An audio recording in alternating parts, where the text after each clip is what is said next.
पतंजलि समूह हो गया है, आप अपने बिजनेस प्लान्स की बात कर रहे थे, आप कंप्लीट करिए, फिर मैं अगला सवाल पूछूंगी।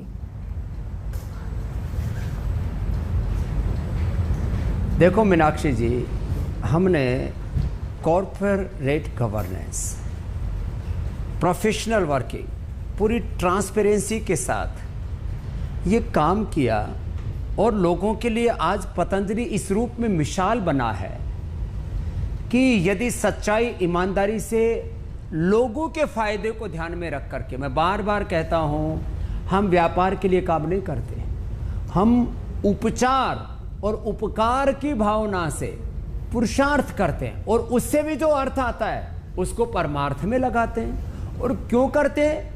क्योंकि करना तो मनुष्य का धर्म है, कर्म ही धर्म है। और मैं तो इस कलयुग को करयुग कहता हूं। करयुग करने का युग है और हम ऐसे कर्म करें कि आर्थिक और पारमार्थिक दृष्टि से यह देश आध्यात्मिक और आर्थिक दृष्टि से इतना ऊंचा उठे कि हम पूरी दुनिया में झंडे गाड़ सके सफलता के, योग में, आयुर्वेद में, स्वदेशी में, मैन्युफैक्चरिंग में।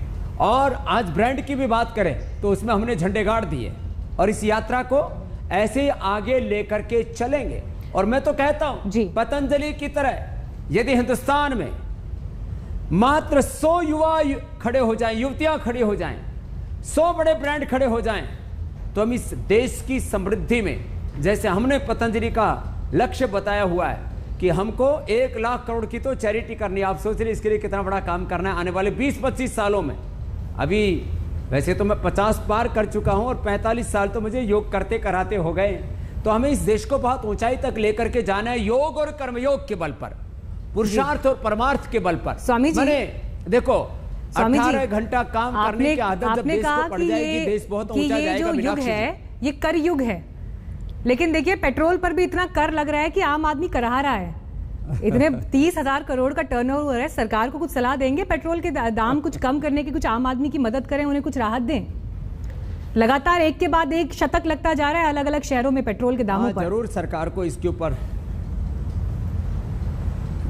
ऊपर विचार करना चाहिए। मैंने हमेशा कहा है इस बात को मीनाक्षी जी कि रॉ मटेरियल काफ़ी सस्ता है और उसके ऊपर टैक्सेशन इतने ज़्यादा हो जाते हैं। आपने कहा कि सच में ये कर की मार, उसको टैक्स टेररिज्म, आदरणीय मोदी जी ने भी एक अरसे में, एक ज़माने में कहा था। तो ये टैक्स टेररिज्म जितना कम होगा, कलयुग में करयुग है यद्यपि, तो सरकार को भी कर की ज़रूरत है, लेकिन वो भी इतना ही पैसा ले कि जो है लोग भी जिंदा रहें। बोले खून इतना ही निकालना चाहिए व्यक्ति के शरीर से जिससे कि आदमी को आयरन की डेफिशिएंसी, हीमोग्लोबिन की डेफिशिएंसी ना हो जाए। तो मुझे लगता है सरकार इस पर ज़रूर गंभीरता से विचार करेगी। और जैसे आपने अपने पहले मैंने कहा भी था और प्रेस कॉन्फ्रेंस में हमने रिलीज भी किया है कि डीजल पेट्रोल के साथ साथ एडिबल ऑयल में देश आत्मनिर्भर बने, इस दिशा में हम प्रचंड पुरुषार्थ कर रहे हैं। तो आगे स्वामी जी, लेकिन आप तो क्योंकि देखिए मुद्दों पर दिल खोलकर आप बोलते हैं, आप सरकार को भी सलाह देने में कभी चूक नहीं करते, लेकिन एक आम आदमी के जहन में भी आज ये सवाल है कि आखिर उसे कब इस टैक्स टेररिज्म से मुक्ति मिलेगी। एक के बाद एक जिस तरह से कर दिखाई देता है, क्योंकि अगर पेट्रोल की भी बात हो रही है, डीजल की भी बात हो रही है, डायरेक्टली जो लोग इस्तेमाल नहीं भी करते लेकिन अप्रत्यक्ष तौर से तो वो भी प्रभावित हो रहे हैं। सब्जियां महंगी हो रही हैं, तेल महंगा हो रहा है, कैसे आम आदमी इस महंगाई से मुक्ति पाएगा? देखिए, पहले तो मैं वापस दोहराता हूँ कि सरकार को जरूर ये जो डीजल पर, पेट्रोल पर, गैस पर जो कर लग रहा है उसको न्यूनतम स्तर पर लाना चाहिए, बढ़ाने के बजाय, जिससे कि लोगों को कुछ राहत मिले। क्योंकि कोरोना में लोगों ने बहुत कुछ झेला है, इतनी चैलेंजेस, इतने क्राइसिस, अपनों तक को खोया है और जो है कई घरों से तो कमाने वाला ही नहीं रहा, कितने लोगों की नौकरियां भी छिनी हैं। इन सब के बीच में माना कि देश चलाने के लिए सरकार को कर चाहिए, टैक्स चाहिए, लेकिन लोग जिंदा भी रह सके उसके लिए सरकार को जरूर सोचना चाहिए। और मैं अपेक्षा करता हूं कि ये एक संवेदनशील सरकार है, संवेदनशील देश के प्रधानमंत्री हैं, वो कहते हैं सबका साथ, सबका विकास और सबका विश्वास हम लेकर के आगे बढ़ना चाहते हैं। तो जरूर मीनाक्षी जी, आप और हम जो बात कर रहे हैं ये भी सरकार सुन रही है, क्योंकि सरकार गूंगी बहरी तो है नहीं। स्वामी जी, एक बड़ा फैसला, क्योंकि देखिए उत्तराखंड में ही पतंजलि समूह काम कर रहा है और वहां पर आप भी परिस्थितियों को इस वक्त देख रहे हैं, हम तस्वीरों में देख रहे हैं कैसे हिल स्टेशंस पर भीड़ उमड़ रही है। लेकिन एक बहुत अहम मुद्दा इस वक्त कांवड़ यात्रा को लेकर है। उत्तर प्रदेश में योगी आदित्यनाथ कह रहे हैं कि 25 जुलाई से होगी। अभी हाल ही में उत्तराखंड के मुख्यमंत्री से भी मैंने ये सवाल पूछा था कि वो कांवड़ यात्रा को लेकर क्या डिसीजन लेने वाले हैं। लेकिन आप एक संत, एक सन्यासी होने के नाते खुद उत्तराखंड में जब आपने कुंभ के बाद की परिस्थितियां देखी हैं, आज आप क्या सरकारों को सलाह देंगे तीसरी लहर के खतरे के मद्देनजर? देखिए, प्रतीकात्मक रूप से सीमित मात्रा में आरटीपीसीआर टेस्ट करके, जिससे कि जो हमारे धार्मिक आयोजन हैं उनकी परंपरा भी ना टूटे। जब हमने न्यूज़ चैनल चलाने के लिए, जब हम एजुकेशन इंस्टीट्यूट्स को भी खोल रहे हैं, जब हमने प्रोडक्ट बनाने के लिए फैक्ट्रियों को खोला हुआ है, तो एक सीमित मात्रा में पूरे अनुशासन के साथ, नियम कानूनों के साथ, प्रोटोकॉल्स के साथ उस यात्रा को अनुमति देनी चाहिए। लेकिन उसमें भीड़ भड़क्का कतई नहीं होना चाहिए। नहीं तो जो 2-3 महीने के बाद की हम लहर की बात कर रहे थे, पता लगा कि वो कहर तो अभी बरप गया। इसलिए सीमित मात्रा में पूरी सख्ती के साथ, नियम कानूनों के साथ, प्रतीकात्मक रूप से ही कांवड़ की यात्रा होनी चाहिए। मैं तो इसी पक्ष का हूं और यही मुझे उत्तराखंड और राष्ट्र हित में शुभ प्रतीत होता है। मीनाक्षी जी, स्वामी जी, आपने बड़ी बात कही कि ये प्रतीकात्मक रूप से हो तो ये जनता के लिए बेहतर होगा। एक बड़ी बात आपकी तरफ से निकल कर आई है। लेकिन इसके अलावा हम देख रहे हैं कि जो प्रधानमंत्री भी अलग अलग मीटिंग्स को चेयर कर रहे हैं, राज्यों के मुख्यमंत्रियों से बात कर रहे हैं, तो उन्होंने भी इस बात पर चिंता जाहिर की है कि जिस तरह की भीड़ जो है टूरिस्ट स्पॉट्स पर दिखाई दे रही है, हिल स्टेशन पर दिखाई दे रही है, ये इतनी खतरनाक साबित हो सकती है शायद जिसके लिए हम अभी तैयार नहीं हैं। और इस खतरे को लेकर सबको समझने की जरूरत है। लेकिन एक सवाल ये भी उठता है कि आखिर ये भीड़ ऐसे हिल स्टेशंस पर कैसे पहुंच गई? क्या इस बात का अंदाजा नहीं था कि ऐसा होगा? उसके लिए क्या चूक हुई सिस्टम की तरफ से, प्रशासन की तरफ से? देखो, ये आप बहुत अच्छी बात कह रहे हैं। आत्म अनुशासन, दूसरी लहर में जिस तरह से लाखों लोगों की मौतें हुई हैं और सारा हमारा इंफ्रास्ट्रक्चर उससे हिल गया था और पूरी दुनिया में भारत का अपयश, अप्रतिष्ठा भी हुई है। हमारा जो है देश इतना बड़ा है, इसमें जनसंख्या एक बहुत बड़ा मुद्दा भी चल भी रहा है, और उसके बावजूद हम यदि कायदे कानून सख्त ना रखें, आत्मानुशासन तो सबसे बड़ी चीज़ है, लेकिन आत्मानुशासन के साथ शासन का भी सख्ती का रवैया होना चाहिए। क्योंकि कई बार कुछ लोग लापरवाह हो जाते हैं। देख रहे हैं, मौत का मंजर देखा है, अपनों को हमने खोया, उसके बावजूद भी लोग फिर हजारों की संख्या में झुंड के झुंड उमड़ पड़ते हैं। ये ठीक नहीं है। तो मैं सबसे आह्वान करूंगा कि आत्मसंयम भी बरतें। आत्मसंयम योग करके गीता में योग ही कहा है, उद्धरेत आत्मना आत्मानम अनात्मानम अवसादयेत। तो आत्मसंयम भी रखें, योगाभ्यास भी करें। हमने आज तक पर भी कितने एपिसोड आपके साथ, चित्रा जी के साथ जो है हमारे बहन जो है श्वेता जी के साथ कितने कार्यक्रम किए कि गिलोय तुलसी पियो, योगाभ्यास करो और आत्मसंयम से रहो, ये भीड़ वाले एरियो से बचो।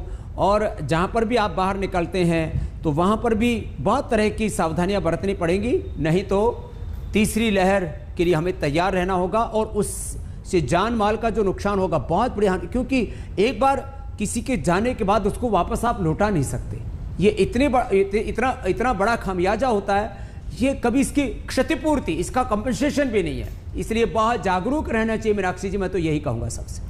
और देखिए स्वामी जी, जब आप ये बात कह रहे हैं तो हम स्क्रीन पर वो तस्वीरें भी लगातार दिखा रहे थे जहां बाजारों में भीड़ दिख रही है, हिल स्टेशन पे भीड़ दिख रही है और लोग इस बात की परवाह नहीं कर रहे हैं कि कितना बड़ा खतरा है। मैं देख रहा तो ऐसे में जितने भी आपके अनुयायी हैं, क्योंकि लोग आपकी बात सुनते हैं, खासतौर पर जब भी आप स्वास्थ्य को लेकर लोगों से अपील करते हैं, मुझे उम्मीद है कि कम से कम आपके इस मैसेज को लोग और गंभीरता से लें। एक अन्य मुद्दे की तरफ स्वामी जब आपका ध्यान लेकर जाना चाहूंगी, क्योंकि ये चर्चा इस वक्त पूरे देश में है जनसंख्या कानून को लेकर, जनसंख्या नियंत्रण बिल को लेकर। आपने उसका जिक्र भी अभी किया। उत्तर प्रदेश में योगी आदित्यनाथ ये कह चुके हैं कि इस पर हम काम करने की दिशा में आगे बढ़ रहे हैं, विचार वो इस पर मंगवा रहे हैं। आपका इस पर पहले तो क्या विचार है, और दूसरा मैं इस पर एक सवाल और जोड़ना चाहती हूँ।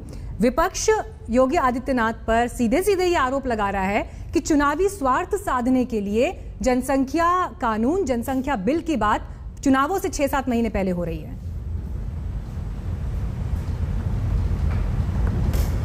देखिए मीनाक्षी जी, जनसंख्या एक बहुत बड़ा मुद्दा है।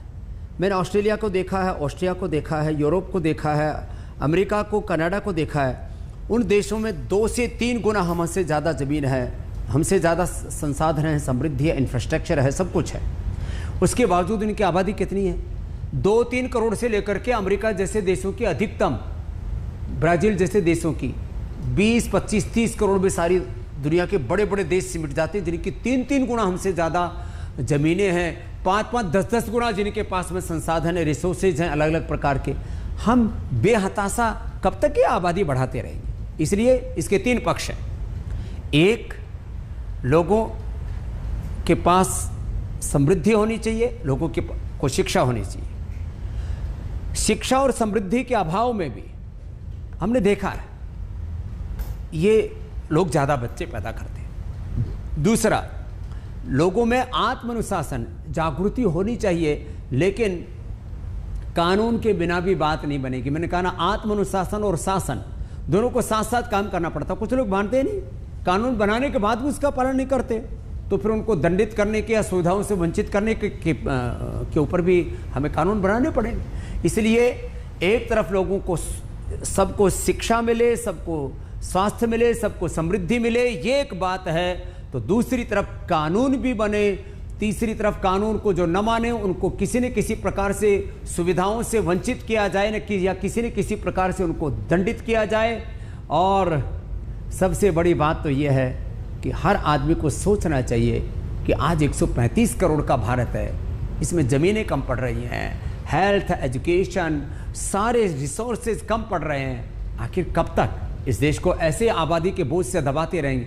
मुझे देखो, कोई न पत्नी न बच्चे, फिर भी कितने अच्छे से काम कर रहे हैं। तो कोई जो है, अरे पुरुषार्थ ऐसा करो कि एक आदमी 1000 के बराबर, लाख के बराबर काम कर सके।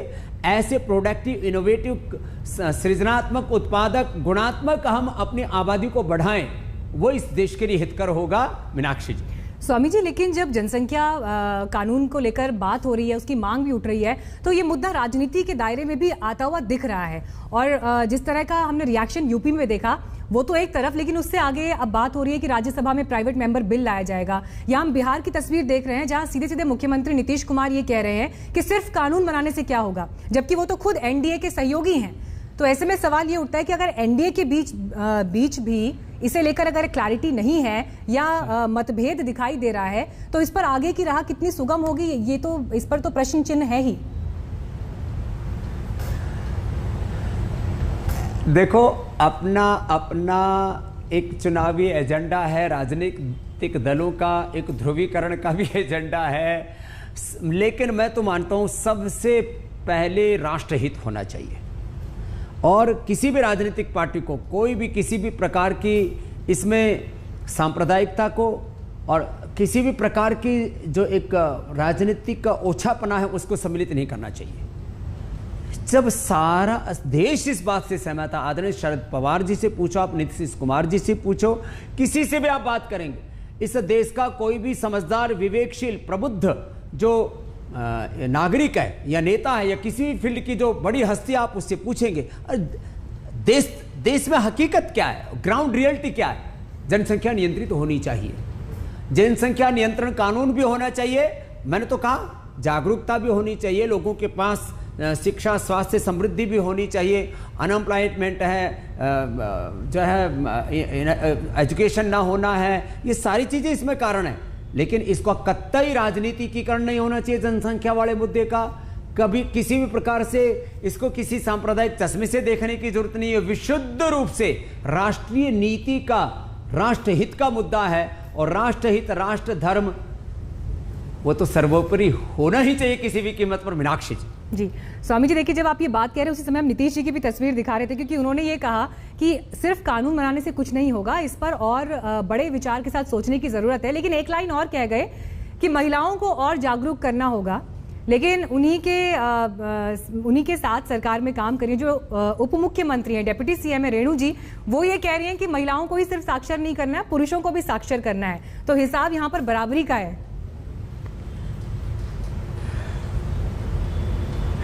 देखो तो है, दोनों को ही समझदार होना पड़ेगा कि बच्चे दोनों मिलकर के पैदा करते हैं और बच्चे दो ही अच्छे हैं। इसके अलावा जो है किसी को अपनी इच्छा है कोई एक पैदा करना चाहिए और हमारी तरह से कोई ब्रह्मचारी रह करके संसार का उपकार करना चाहे, परोपकार के लिए अपना जीवन समर्पित करना चाहे तो उनका भी स्वागत है। हमारी तरह से, मोदी जी की तरह से, योगी की तरह से कोई ना भी पैदा करे तो बहुत अच्छी बात है मीनाक्षी जी। हाँ, लेकिन मुख्य सवाल स्वामी जी यहाँ पर यही था कि कम से कम जब इस मुद्दे पर बात हो रही है तो इतने खुले मन से कम बात हो कि पूरी जिम्मेदारी सिर्फ एक महिला के ऊपर ना डाल दी जाए, उस पर एक मैच्योरिटी के साथ बात हो और गंभीरता के साथ जो है बात हो। स्वामी जी, आप क्योंकि तमाम मुद्दों पर खुलकर बात करते हैं, इसलिए मैं तमाम ज्वलंत मुद्दे भी आपके सामने एक एक करके ला रही हूँ। एक बार फिर आपको यहाँ पर उत्तराखंड की राजनीति की तरफ लेकर आऊंगी, क्योंकि पहली बार चुनावों के मद्देनजर ऐसी स्थिति बन रही है कि जो दो मुख्य दल हमेशा 5-5 साल के हिसाब से काम करते आए हैं, बीजेपी और कांग्रेस, तीसरे दल की उसमें एंट्री हो रही है आम आदमी पार्टी की। हाल ही में दिल्ली के मुख्यमंत्री केजरीवाल देहरादून में थे और दिल्ली मॉडल को वो वहां पर लेकर आ रहे हैं। कह रहे हैं कि जब दिल्ली को फ्री बिजली मिल सकती है, पंजाब को हम ऑफर कर सकते हैं, तो उत्तराखंड को फ्री बिजली क्यों ना मिले। आप तो खुद स्वामी जी वहां पर हैं, क्या सोचते हैं इस पर? देखो, पहली बात तो राजनीति के नाम पर तो मुझे लगता है, मुझे कपालभाति और अनुलोम विलोम ही ज़्यादा करना अच्छा लग रहा है अभी। ये तो होना ही चाहिए क्योंकि मैं आसन वाला, अधिक सिंहासन वाला आदमी कम हूँ, लेकिन यदि आम आदमी पार्टी की भी एंट्री हो रही है तो लोकतंत्र है, सबका स्वागत है। और मुझे लगता है आम आदमी पार्टी को ज़रूर उत्तराखंड में आना चाहिए और सबको अपने चुनावी घोषणा पत्रों के साथ, अपने अपने एजेंडे के साथ, और कौन उत्तराखंड का ज़्यादा हित कर सकता है, अपने अपने सारे मुद्दे रखने चाहिए। जितने दल ज़्यादा होंगे उतना यहाँ जो वोटर्स हैं, नागरिक हैं, उनकी बार्गेनिंग पावर बढ़ेगी और उत्तराखंड के लोगों को कुछ ज़्यादा ही लाभ होगा। इसलिए मैं तो कहता हूँ तीनों दलों को जो है पूरी ताल ठोक करके और आर पार की जो है लड़ाई के इरादे से, कोई किसी प्रकार से फिक्सिंग, मैच फिक्सिंग जैसा नहीं होना चाहिए, सबको पूरी मजबूती से लड़ना चाहिए। मीनाक्षी जी, वाह, ये आपने स्वामी जी तीनों दलों को बड़ी भाएगी आपकी ये बात कि तीनों दल एक साथ मैदान में उतरे, एक ताकत के साथ उतरे, फायदा जनता का होगा। लेकिन देखिए, अरविंद केजरीवाल की जब बात हो रही थी, वो तो ये भी कह रहे थे कि हम सीधे जो है यहाँ पर आह्वान करते हैं कि जिन बीजेपी और कांग्रेस खासतौर पर उन्होंने मेंशन किए कि अगर वहां पर जो नेता कुंठित हैं या जो जिन्हें लगता है कि वो काम नहीं कर पा रहे जिस तरह से वो राज्य के लिए करना चाहते हैं, तो स्वागत है उनका हमारे दल में। तो ये तो फिर दल बदल की भी स्थिति यहाँ पर दिखाई देती है स्वामी जी। अब देखो, अरविंद जी का कोई कैडर बेस तो है नहीं उत्तराखंड में। अब उनको आदमी, देखो यहाँ तो उधार से ही काम चलाना पड़ेगा तो वो जो है कुछ सेंध मारेंगे बीजेपी में, कुछ सेंध मारेंगे यहाँ पर कांग्रेस में, कुछ यहाँ पर उत्तराखंड क्रांति दल जैसे भी दल रहे हैं, कुछ बीएसपी और सपा के भी लोग रहे हैं। अब वो कैसे कैरेक्टर वाले लोगों को लेंगे ये तो उनके ऊपर डिपेंड करता है। लेकिन कुछ मुझे तो ऐसा लगता है अरविंद जी को ना, यदि वो यहाँ पर एक पारदर्शी राजनीति करना चाहते हैं तो लोग उनको ऑफर करें, इसकी बजाय जो समाज में जिनकी बड़ी भूमिका रही है, मुझे तो बखस देना भाई, हाँ, उन लोगों को जिन्होंने समाज निर्माण के लिए, राष्ट्र निर्माण के लिए, उत्तराखंड निर्माण के लिए, यहाँ के लोगों के जीवन स्तर को ऊंचा उठाने के लिए बड़ा काम किया है, उन सामाजिक कार्यकर्ताओं को, नए लोगों को आम आदमी पार्टी को लेना चाहिए। ये एक नेक सलाह मैंने बिना मांगे दे दी, आपने पूछा इसलिए। वैसे अरविंद जी के साथ भी हमारा संबंध है, आप सब मीडिया वाले जानते हो, रामलीला मैदान के आंदोलन से लेकर के और फिर वो अलग अलग प्रकार के जो खेल घोटालों से लेकर के और 2G घोटालों से लेकर के जो एक पूरी यात्रा चली थी उस समय, एक भ्रष्टाचार मुक्त भारत के लिए और सत्ता और व्यवस्था परिवर्तन के लिए, तो उसमें वो भी हमारे हमसफर रहे हैं। तो मुझे लगता है वो इस मेरी सलाह के ऊपर ज़रूर ध्यान देंगे। जी स्वामी जी, अब आपसे बातचीत हो रही है तो मैं अगर योग को लेकर कुछ ना पूछूं तो बातचीत अधूरी रह जाएगी। अब क्योंकि तीसरी लहर का एक संकट सामने है कोरोना को लेकर और हमें और ज़्यादा तैयार, स्वास्थ्य के प्रति सतर्क रहने की ज़रूरत है। तीसरी लहर के संभावित खतरे को आप कितना करीब देखते हैं स्वामी जी? जितनी खबरें आप सुन रहे हैं, जिस तरह से आप भी तमाम चीज़ों पर नज़र बनाए हुए हैं, आप लोगों को क्या एडवाइस करेंगे? देखो, जिसका रेस्पिरेटरी सिस्टम स्ट्रांग है, जिसकी इम्यूनिटी स्ट्रांग है, उसके लिए हमने आज न्यूट्रास्यूटिकल भी, vitamin D, B12, calcium, iron, omega, multivitamin, Nutrela, daily active, daily energy, सब कुछ ये तो बताया। ये तो खाना पीना, प्रकृति, संस्कृति, सकारात्मकता, आध्यात्मिकता, और सबसे बड़ी बात है योग जरूर अपनाएं। जो योग करेंगे उनका रेस्पिरेटरी सिस्टम स्ट्रांग होगा, उनको ना बीपी बढ़ेगा, ना शुगर बढ़ेगा, उनकी इम्यूनिटी स्ट्रांग रहेगी, उनका कोई बीमारी कुछ नहीं बिगाड़ पाएगी। इसलिए सावधान रहना है, सब कुछ जो है जो नियम कानून कायदे हैं उनका पालन करते हुए 5 प्राणायाम। ये भस्त्रिका 3 से 5 मिनट, ये कपालभाति 10 से 15 मिनट, ये अनुलोम विलोम, ओम, ये 5 प्राणायाम कम से कम। और जिनको हाइपरटेंशन है, स्ट्रेस, एंजाइटी, डिप्रेशन बहुत है, वो शीतकारी, ये जरूर करें। और गिलोय तुलसी का काढ़ा पी लें, दूध में हल्दी, शिलाजीत। हाँ, गिलोय तुलसी के काढ़े में काले मिर्च, लौंग, हल्दी, ये ज़्यादा ना ठोका ठाकी करें, क्योंकि गर्मी का मौसम है तो बहुत ज़्यादा पित्त बढ़ना भी ठीक नहीं है। कुछ लोगों ने झूठ फैलाई कि गिलोय से कोई नुकसान हो सकता है। मैं पिछले 20 साल से गिलोय का सेवन करता हूँ, और गिलोय पिलाकर अपने लोगों का लीवर, किडनी से लेकर के प्रोटीन जिनको जाता था, आज ही मेरे पास एक कृष्णलाल जी आए, बोले जी 1 करोड़ का खर्चा बता दिया था, प्रोटीन लीकेज हो रहा था, मैंने तो गिलोय और आंवला खाया, प्रोटीन लीकेज बंद हो गया।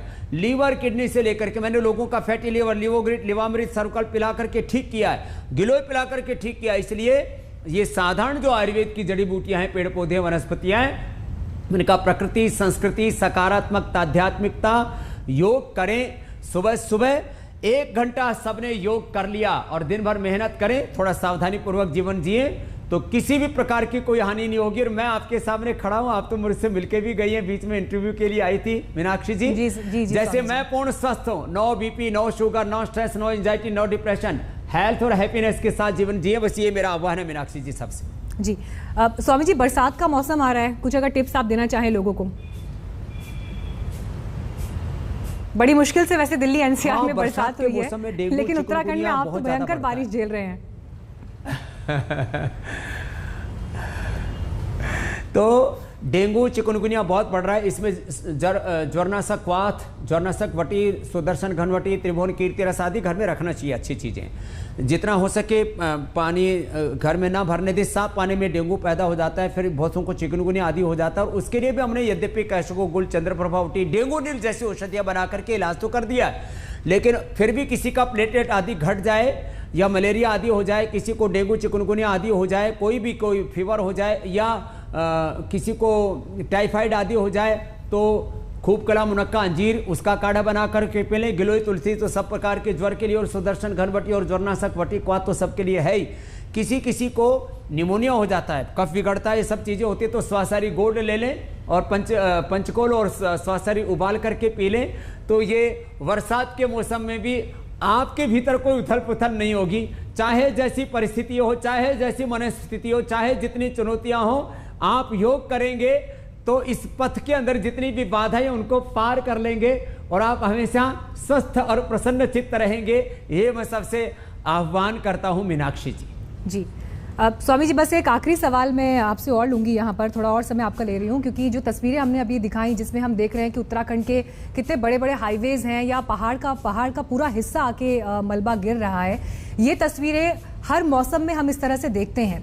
लेकिन जो इससे बड़ी पिक्चर है, जो इससे बड़ा सवाल है, वो हिमालयी राज्यों के संरक्षण को लेकर है। वहाँ पर पर्यावरण का जो इकोलॉजिकल बैलेंस बिगड़ रहा है उसको लेकर है। आप तो खुद हिमालय की गोद में बैठे हैं, आप प्रकृति को करीब से देख रहे हैं, नदियों की हालत को आप करीब से देख रहे हैं। कोई एक बड़ा संदेश नई लीडरशिप को, पुष्कर धामी जी की सरकार को, अगर आप उत्तराखंड में देना चाहें तो, और सिर्फ उन्हें ही क्यों, मैं तो कहूँगी बल्कि हिमाचल और जम्मू कश्मीर को भी इसमें अगर जोड़ लिया जाए, नॉर्थ ईस्ट के स्टेट्स को भी जोड़ लिया जाए तो। जरूर ये मैं तो कहूँगा पूरे देश में भी करीब 50 से लेकर के 70% तक जंगल कटे हैं। सब लोग पेड़ लगाएं, ये तो मैं सबसे आह्वान करता ही हूँ।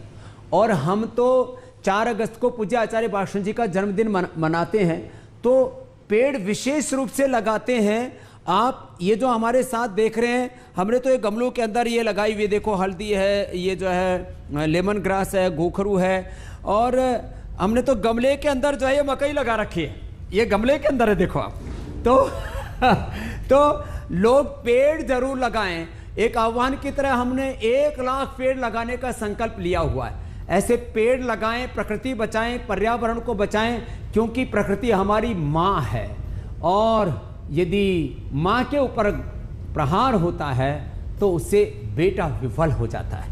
और जहाँ तक विकास की बात है, देखो उत्तराखंड में आज चारों धामों में बहुत अच्छे अच्छे रोड्स बने, उसके बावजूद भी हिमस्खलन आदि हो रहा है, तो वहाँ पर भी और ज़्यादा पेड़ लगाने की आवश्यकता है, और सबको अपने हिस्से की जिम्मेदारी लेनी चाहिए। जैसे हमने 1 लाख पेड़ पौधे वनस्पतियां लगाने का संकल्प ले रखा है, हर व्यक्ति यदि 10 पेड़ लगाने का भी संकल्प ले लेगा, और उत्तराखंड सरकार यदि हमारा सहयोग लेना चाहेगी, क्योंकि धामी जी बहुत ही पराक्रमी व्यक्तित्व हैं, तो मुझे लगता है हम सब सहयोग करेंगे, और सारे देश में, खाली पहाड़ी क्षेत्रों में नहीं, पूरे देश में 50 से लेकर के 60-70% तक जंगल कटे। मीनाक्षी जी, इस देश को बचाना, प्रकृति को बचाना हमारी पहली जिम्मेदारी है। बिना प्रकृति के कोई संस्कृति आगे नहीं बढ़ सकती। ये मैं सबसे आह्वान करता हूं मीनाक्षी जी। जी स्वामी जी, बहुत बहुत धन्यवाद स्वामी जी आज तक से जुड़ने के लिए, और तमाम मुद्दों पर खुलकर अपनी राय रखने के लिए, सरकारों को सलाह देने के लिए भी, क्योंकि ऐसे मुद्दे जिस पर लोग अक्सर बोलने से बचते हैं, आप खुले मन से उस पर अपनी स्वामी जी राय रखते हैं। बहुत बहुत धन्यवाद आज तक से बात करने के लिए। तो स्वामी रामदेव को आप सुन रहे थे। जनसंख्या नीति से लेकर उन्होंने कांवड़ यात्रा हो या ना हो, और अब जो तीसरी लहर आने वाली है उसके मद्देनजर ही कितना बड़ा खतरा हो सकता है, तो इन तमाम मुद्दों पर आज तक से स्वामी जी खास बात कर रहे थे। वक्त हमारे लिए एक ब्रेक का है, लेकिन खबरें आगे भी जारी रहेंगी। आप देखते रहिए आज तक।